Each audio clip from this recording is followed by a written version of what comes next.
Google Pixel 10 series is thicker and heavier as Qi2 magnets seem more and more likely. While many devices strive to be thinner and lighter than their predecessors, Google's upcoming Pixel 10 series is thicker and heavier across the board, adding more credence to the idea that these devices will have Qi2 magnets inside in line with recent teases. Pixel 10 series is thicker and heavier. It's been mentioned multiple times over the course of the past few months that Google's Pixel 10 devices will be a bit thicker than their Pixel 9 counterparts. The differences aren't expected to be major by any means, with very minimal differences on most devices. Meanwhile, the weight is also said to be going up, with the whole lineup gaining a few grams. On most devices, this can be attributed quite easily to the increased battery capacity. The breakdown is as follows, citing details from past leaks and a recent report from Android headlines. Every device in Google's lineup is getting heavier, thicker, or both, but seemingly for good reason. With bigger batteries in each device, endurance should be improved whether or not Tensor G5 delivers on its efficiency ambitions.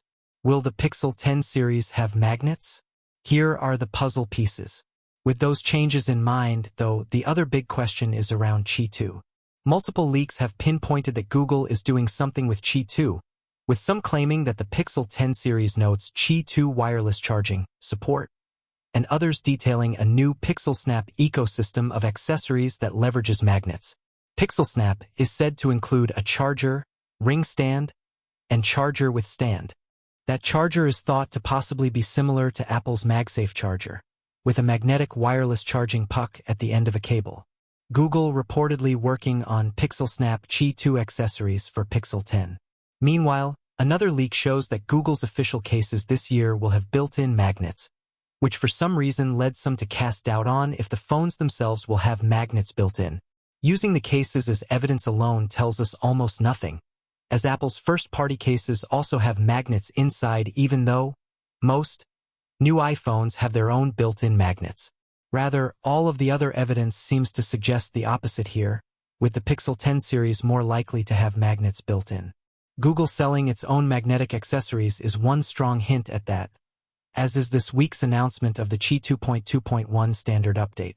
This new update delivers 25W charging and is a version of the Qi standard that Google itself was involved in developing.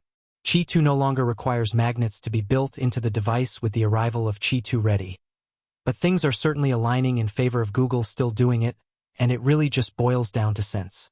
It'd be odd for Google to sell first-party charging accessories that can't be used without a case. And it'd be equally odd to make every Pixel device this year thicker and heavier without adding a major user benefit. Bigger batteries are great, but that's never stopped brands from making devices thinner in the past. The added weight also doesn't seem to directly line up with the added battery capacity based on Google's past devices. The Pixel 8 Pro was just 1 gram heavier than Pixel 7 Pro with a 50 mAh jump, for example. Pixel 10 Pro XL is seeing a mere 2.5% battery increase, but a 5% weight increase. Something else is clearly happening under the hood. When you look at the bigger picture, it seems all but certain that Google plans to integrate Qi2 fully into the Pixel 10 series, but we're still waiting on that firm confirmation. As Google's August 20th launch event nears, it's pretty likely we'll hear more. What do you think? Will the Pixel 10 series have magnets? Would that convince you to buy one? And is it worth a thicker, heavier device? Let us know.